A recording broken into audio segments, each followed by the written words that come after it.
할렐루야. 오늘도 우리와 함께 하신 주님을 찬양합니다. 오늘도 예배로 함께 하시는 성도님들께 하나님의 은혜와 평강이 함께 하시기를 기원드립니다. 요즘 우리는 코로나19 여파로 여기저기 우리가 버팀목으로 여겼던 것들이 흔들리며 무너지는 안타까운 현실 속에 살아가고 있습니다.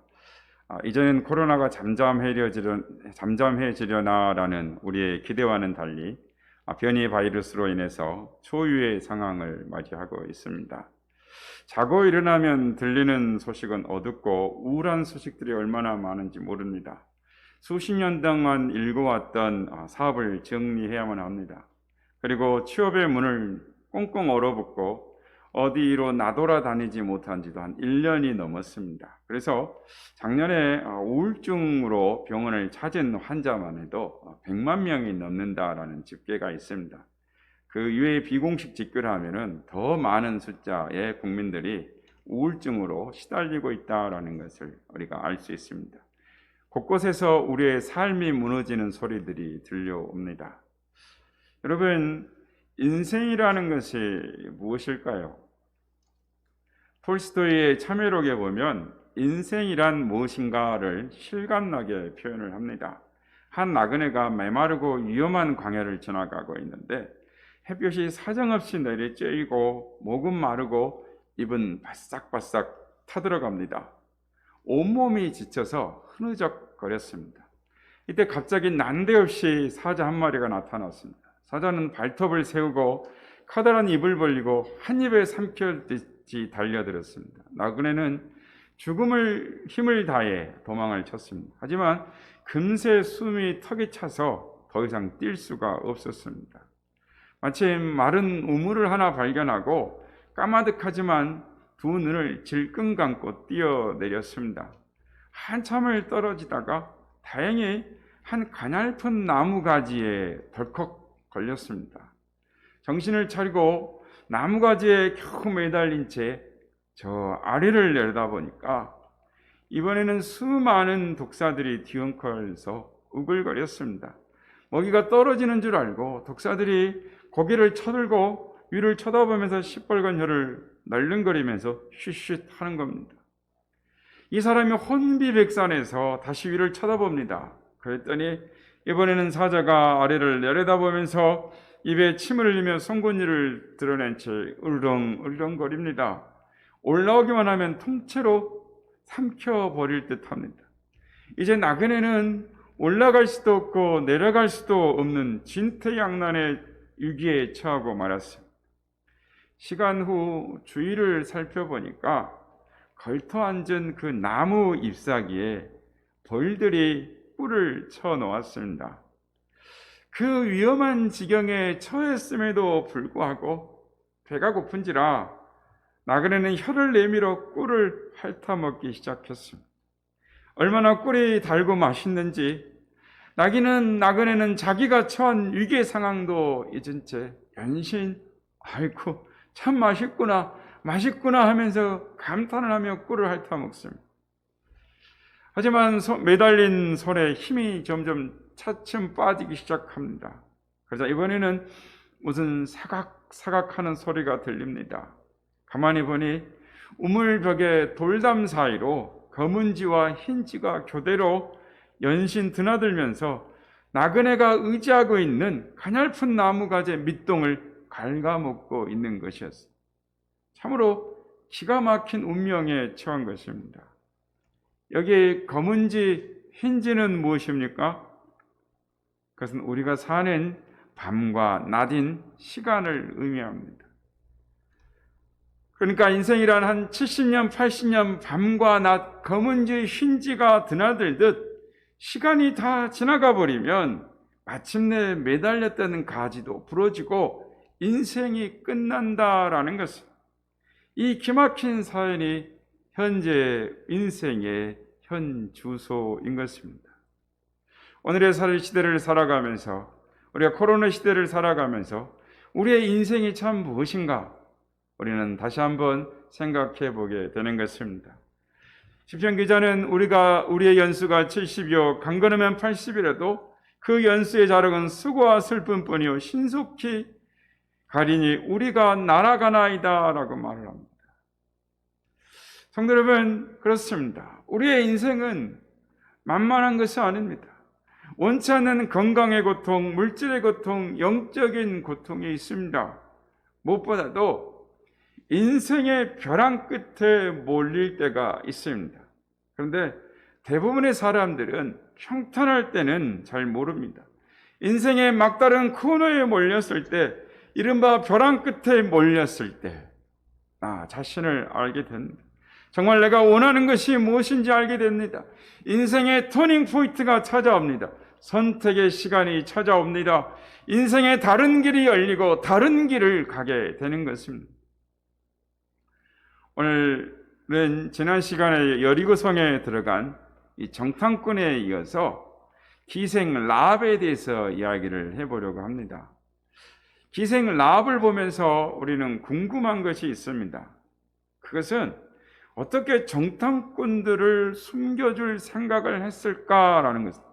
왜 라합은 자기 백성을 버리고 여호와 하나님, 이스라엘의 하나님을 선택하게 되었을까요? 저는 이 부분이 궁금했어요. 얼마 전, 한 달 전쯤에 유명 스타 강사인 김창옥 씨가 CBS 방송 김현정입니다라는 이 프로그램에 나왔습니다. 1년 반 만에 얼굴을 보였습니다. 그리고 어떻게 지냈느냐라는 질문에 고향이 제주도인 관계로 제주도에서 보내고 있는데 사람들을 집합할 수가 없어서 강의가 끊어져서 힘든 시간을 보내고 있다라는 이야기를 들었습니다. 스타 강사인데 불구하고 강의가 없다라는 거예요. 이 코로나로 인해서 전반적으로 다 어렵다라는 것을 우리는 알게 됩니다. 대화 중에 자신이 제주도를 내려가게 된 계기를 말하는데, 한창 잘 나가고 있을 때 열성팬인 엄마가, 즉 유학을 보낸 자녀가 걱정이 돼서 김창옥 씨의 영상을 이렇게 자주 보내주곤 했답니다. 그리고 그 아들이 한국에 들어왔을 때 김창옥 씨의 강의 현장에 들어왔는데 아들이 하는 말이, 저 사람이 하는 말은 다 좋은 것 같은데 저 사람이 하는 말은 잘 모르겠지만 어쨌든 저 사람은 행복한 것 같지가 않아, 이렇게 말을 했다는 거예요. 그 엄마가 그러면 듣고 말아야 되는데 이거를 김창옥 씨한테 이야기를 한 겁니다. 근데 이 말을 듣고 나서 김창옥 씨가 며칠 동안 화가 나더랍니다. 그 어린 것이 무엇을 안다고, 지가 무엇을 안다고 함부로 짓거려. 김현정 씨하고 이야기할 때는 그 새끼가 막 이렇게 육두문자를 썼습니다. 며칠 내에 화가 사라지지 않더라는 거예요. 기억이 나더라도 사라지지 않더라는 거예요. 그런데 갑자기 그런 생각이 들더라는 겁니다. 그 얘가 강의에 대해서 함부로 말한 것에 대해서 화가 난 것이 아니라 감추고 싶은 것이 들켜서, 굳이 인정하고 싶지 않는 것을 들켜서 자기가 당황해하고 있더라라는 것입니다. 자기가 수많은 이야기를 방송에서 나와 하고 있었지만 정작 자기는 행복하지 않았다라는 것입니다. 정상에 올라가서 행복해야 할 것 같았지만 자기 안에 채워지지 않는 그 무엇이 있어서 행복하지 않더랍니다. 불행하더랍니다. 그래서 제주도에 내려갔답니다. 그랬는데도 제주도에 내려가면 괜찮을 줄 알았는데 여전히 마음에 채워지지 않는 결핍이 있더라는 것입니다. 성도 여러분, 행복하십니까? 속으로 대답해 보세요. 행복하십니까? 안 행복하십니까? 왜 행복하지 않으십니까? 성공하지 못해서 그렇습니까? 갖고 싶은 것을 갖지 못해서 그렇습니까? 돈을 많이 벌면 행복할까요? 지위가 올라가면 행복할까요?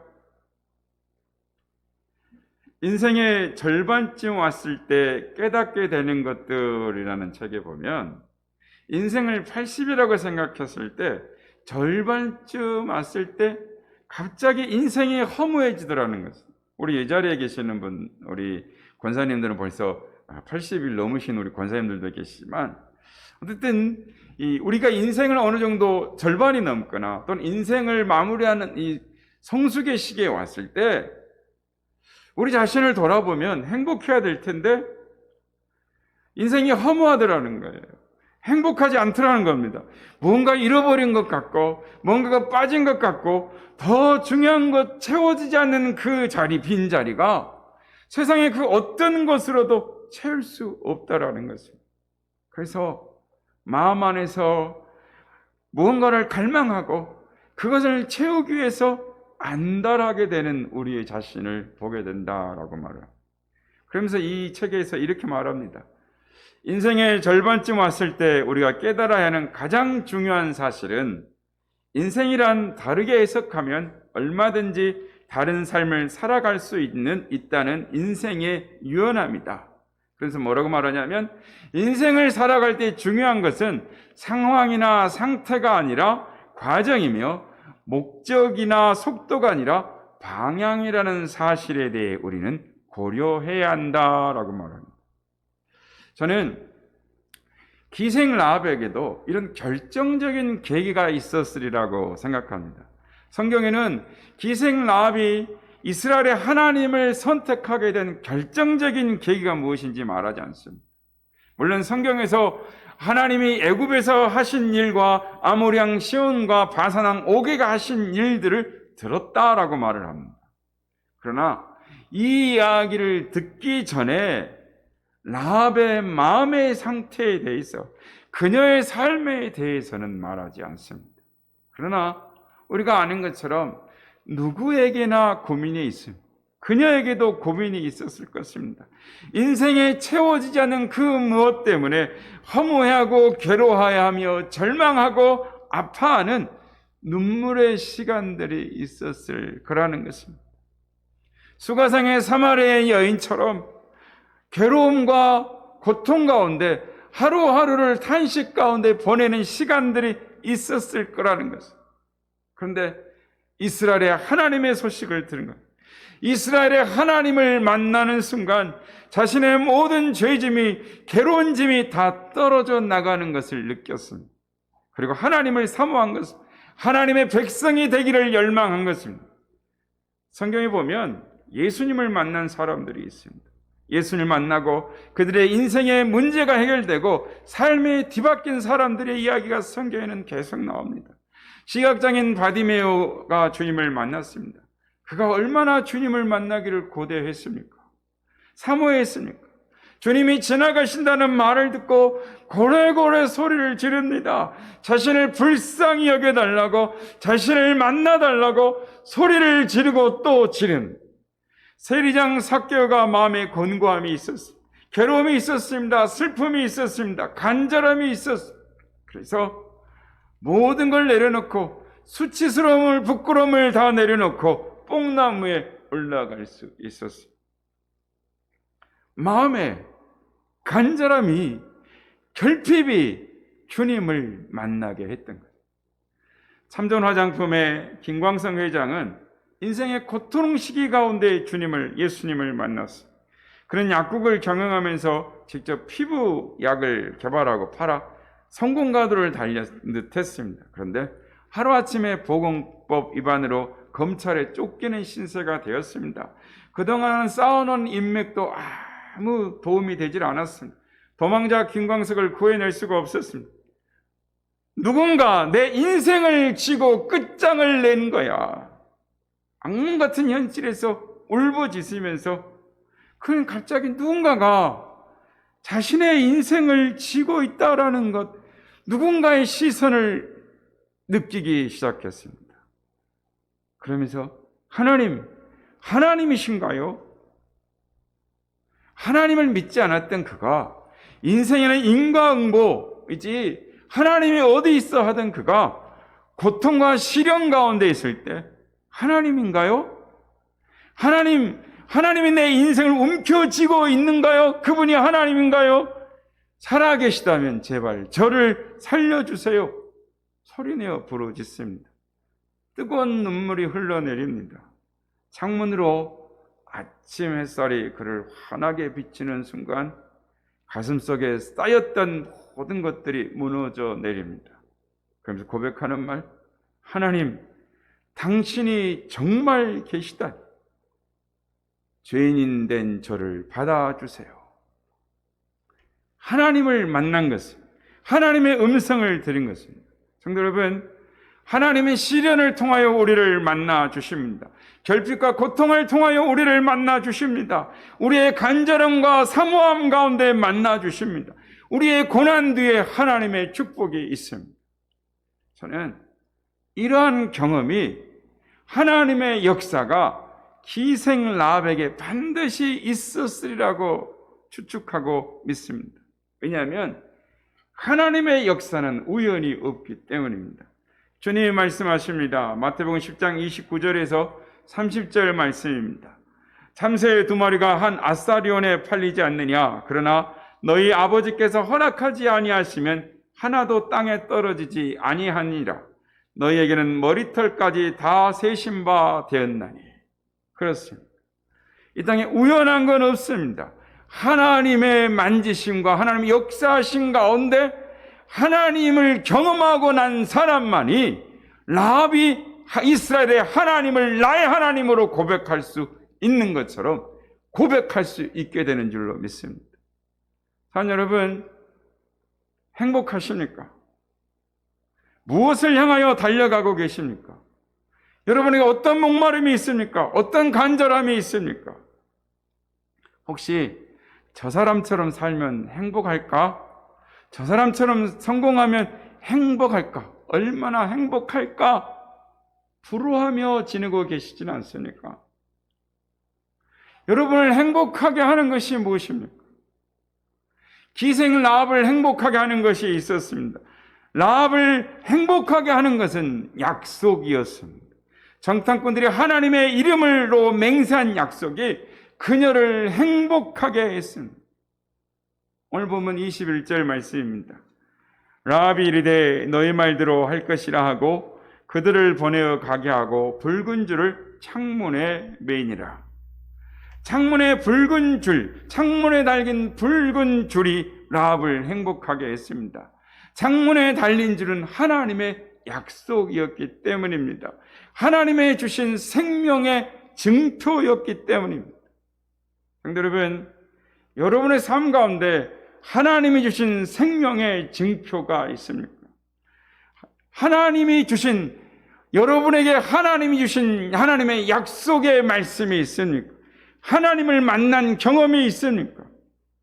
사랑 여러분, 여러분의 인생 가운데 인격적으로 하나님을 만난 경험이 있어야 하는 것입니다. 말씀이 있어야 합니다. 삶의 증표들이 있어야 합니다. 그래야 인생의 벼랑 끝에 몰렸을 때 살아남을 수 있습니다. 견딜 수가 있는 것입니다. 여러분, 라합의 집 그 창문에 걸린 붉은 줄이 얼마나 걸려 있었을까요? 얼마 동안 걸려 있었을까요? 야살의 책에 의하면 라합의 집 창문에 약 한 달 넘게 붉은 줄이 매달려 있었다라고 합니다. 여호수아서 10장 13절에 보면 야살의 책을 언급을 합니다. 이 야살의 책은 구약의 저자들이 뭔가를 쓸 때 참고했던 그 시대의 정석적인 역사책이 야살의 책입니다. 아무튼 한 달이 넘도록 창문에 붉은 줄이 매여 있었어요. 그것을 바라보는 기생의 라합의 마음이 어땠을까요? 여리고성 안의 분위기는 어땠을까요? 라합의 마음이 많이 두렵고 떨렸을 것입니다. 여리고 백성들이 그녀가 이스라엘의 하나님을 선택했다라는 것을 알게 된다면 그녀를 물러나고 그녀의 집안은 몰살을 당했을 것입니다. 아니, 한 달 안에 라합은 가족들을 설득시켜야만 했습니다. 그 당시에 난공불락의 여리고성이 무너진다라는 것을 가족들을 설득을 시키고 믿게 해야 하는데 얼마나 힘들었겠습니까? 여리고가 멸망할 테이니 이스라엘의 하나님을 믿어야 한다라고 설득을 한 달 안에 시켜야 했습니다. 사랑하는 여러분, 저는 오늘 본문을 묵상하면서 코로나 시대를 살아가는 우리가 기생 라합 같다라는 생각을 해보았습니다. 아니, 기생 라합 같이 하나님이 우리의 삶에 주신 삶의 증표가 있어야 한다라고 생각했습니다. 우리 집에 창문에 걸어놓을 하나님의 말씀이 있어야 한다라고 생각했습니다. 그래야 믿음의 길을 갈 수 있습니다. 인생의 벼랑에서 나도 살고 가족도 살고 공동체도 살릴 수가 있는 것입니다. 우리의 인생에 결핍이 있어야 합니다. 하나님이 아니면 살 수 없다고 하나님을 찾고 삼하는 결핍이 있어야 한다라는 것입니다. 왜냐하면 우리는 좁은 길, 좁은 문을 선택한 사람들이기 때문입니다. 믿음을 선택한 사람들이기 때문입니다. 주님을 선택한 사람들이기 때문입니다. 주님은 이렇게 말씀합니다. 마태복음 7장 13절 14절 말씀입니다. 좁은 문으로 들어가라. 멸망으로 인도하는 문은 크고 그 길이 넓어 그리로 들어가는 자가 많고 생명으로 인도하는 문은 좁고 길이 협착하여 찾는 자가 적음이라. 믿음은 좁은 문이라고 합니다. 믿음은 좁은 길이라고 합니다. 좁은 문으로 들어가라 라고 하십니다. 좁은 길이 생명으로 인도하는 길이라고 하십니다. 성도 여러분, 누가 좁은 문으로 들어갈 수 있습니까? 라합과 같이 믿음의 삶을 사는 사람들입니다. 복음을 증거하는 사람들입니다. 오늘의 시대가 코로나 시대입니다. 코로나로 많은 어려움이 있습니다. 신앙생활이 어려움이 있습니다. 그러나 여러분, 우리의 시대가 아무리 어렵다고 한들 초대교회 때만큼 하겠습니까? 여러분, 기독교 박해가 언제 일어났습니까? 초대교회 때 박해가 일어났죠. 그러면 그 기독교가, 박해받았던 기독교가 어떻게 로마의 국교가 될 수 있었을까요? 그 무엇이 로마 제국을 뒤흔들고 예수 그리스도 앞에 무릎을 꿇게 했을까요? 요세비우스의 교회사에 보면 주후 260년경 알렉산드리아에서 페스트 흑사병이 창궐했을 때 그리스도인들이 어떻게 살았는지를, 그들이 어떻게 믿음의 삶을 살았는지를 그 지역의 감독이었던 디오니시스의 편지를 통해서 우리는 알 수 있습니다. 그의 편지를 한번 제가 일부분을 읽어보겠습니다. 실제로 대부분의 우리 형제들은 넘치도록 큰 사랑과 형제를 발휘하여 자기 목숨을 아끼지 않고 서로를 의지하여 끊임없이 병자를 돌아보았고 조금도 두려워하지 않고 계속하여 그들에게 필요한 것을 공급하였습니다. 형제들은 그들을 그리스도 안에서 치료하였으며 그들과 함께 즐거운 마음으로 세상을 떠났습니다. 그들은 다른 사람들과 이웃에게서 그 병에 전염되었으면서도 자원하여 환자들의 입에 음식을 넣어줌으로 고통을 자초했습니다. 여러분, 어떻게 이렇게 할 수가 있을까요? 잘 아시죠? 초대교인들이 불에 타 죽고 톱에 켜 죽고 끓는 물에 죽고 거꾸로 매달려 죽고 짐승의 이빨 사이에 죽어가면서도 예수 그리스도를 부인하지 않고 복음을 증거했던 것. 이들에게 무엇이 있었습니까? 예수 그리스도의 십자가의 사랑에 보혈의 은혜가 있었어요. 영광의 부활이 있었어요. 계속 읽어보겠습니다. 많은 형제들이 다른 사람들을 치료해주고 자기들은 죽었습니다. 그들은 죽음을 자초했으며 전에는 하나의 공치사이거나 형식에 불과한 것처럼 보이는 흔해 빠진 표현들을 실증했습니다. 여러분, 믿음은 바라는 것들의 실상이요 보지 못하는 것들의 증거인 것입니다. 행함으로 믿음이 증거되었던 것입니다. 그들 중에는 장로도 있었고 집사도 있었으며 크게 칭찬받는 사람들도 있었습니다. 이와 같이 경건함과 열렬한 신앙을 수반한 죽음은 조금도 순교에 못지않는 죽음이었습니다. 마지막으로 이렇게 말합니다. 그들은 성도들의 시신을 맨손으로 품에 안았다가 눈과 입을 깨끗이 닦아 주었으며 그들을 어깨에 지고 가서 사지를 가다듬고 포옹하였고 그들을 단정히 씻기고 수의를 입혔습니다. 그리고 곧 자기 자신도 같은 의식을 제공받았습니다. 살아남은 사람들은 앞서간 사람들의 뒤를 쫓았습니다. 성도 여러분, 이들이 어떻게 이렇게 할 수 있었을까요?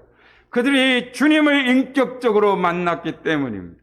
그들의 영혼의 창문에 걸어둘 약속의 증표가 그들에게 있었기 때문에, 약속의 말씀이 그들에게 있었기 때문에, 주님의 십자가의 보혈의 은혜, 영광의 부활을 그들 가슴속에 있었기 때문에, 그들 안에 주님이 살아계셨기 때문에, 그래서 로마를 변화시킬 수 있었습니다. 우리는 제2의 패스트 코로나 시대를 살아가고 있습니다. 우리가 세상을 향하여 무엇을 할 수 있을까요? 우리가 가진 것을 그들에게 주어야 한다라고 생각합니다. 무엇을 줄 수 있을까요? 복음입니다. 주 예수 그리스도를 전해 주어야 하는 것입니다. 어제 새벽에 이용재 목사님이 설교 중에 호주 시드니의 전도자 제너에 대해 소개를 했습니다. 저는 들으면서 우리 교회에 주시는 말씀이라고 생각했어요. 아니, 이 시대에 주는 하나님의 말씀이라고 생각했어요. 전도자 제너는 40년 동안 단지 3마디로 전도하였습니다. 전도주를 나눠주면서 첫째, 안녕하세요, 신뢰합니다. 두 번째, 당신은 구원받았습니까? 세 번째, 오늘 저녁 당신이 죽으면 천국에 갑니까? 이 질문으로 40년간 14만 6천 명을 주님께로 인도했습니다. 성도 여러분, 코로나 시대에 전도가 안 된다고 합니다. 우리가 주님의 교회가 가진 것이 무엇입니까? 복음입니다. 십자가의 보혈의 은혜와 영광의 부활인 것. 이 말세 시대에 주님이 오실 때가 점점 다가오고 있습니다. 여리고 성이 무너질 때가 다가오고 있습니다. 코로나로 죽음 앞에 두려워하는 세상 사람들에게 무엇이 생명이며 무엇이 위로이며 무엇이 소망이 되는 말씀이겠습니까? 그들에게 돈이 없습니까? 그들에게 건강이 없습니까? 그들에게 부와 명예가 없습니까? 그들의 무엇이 부족합니까? 그러나 교회가 줄 수 있는 것, 우리가 줄 수 있는 것이 있습니다. 당신은 구원받았습니까? 오늘 저녁 당신이 죽음다면 천국 갑니까? 주님의 십자가 보혈의 은혜인 것, 주님의 영광의 부활인 것, 이것이 우리가 가진 믿음인 것입니다. 사랑하는 여러분, 우리는 좁은 문을 선택한 사람들, 좁은 길을 선택한 사람들, 주님을 선택한 사람들입니다. 담대하게 생명의 복음을 증거함으로 영혼 구원에 쓰임받는 우리 선한 이웃교회의 지체들, 우리 교회 주님 앞에 섰을 때 칭찬과 상급과 멸관의 주인공들이 다 되시는 성도님들이 다 되시길 주님의 이름으로 축복합니다.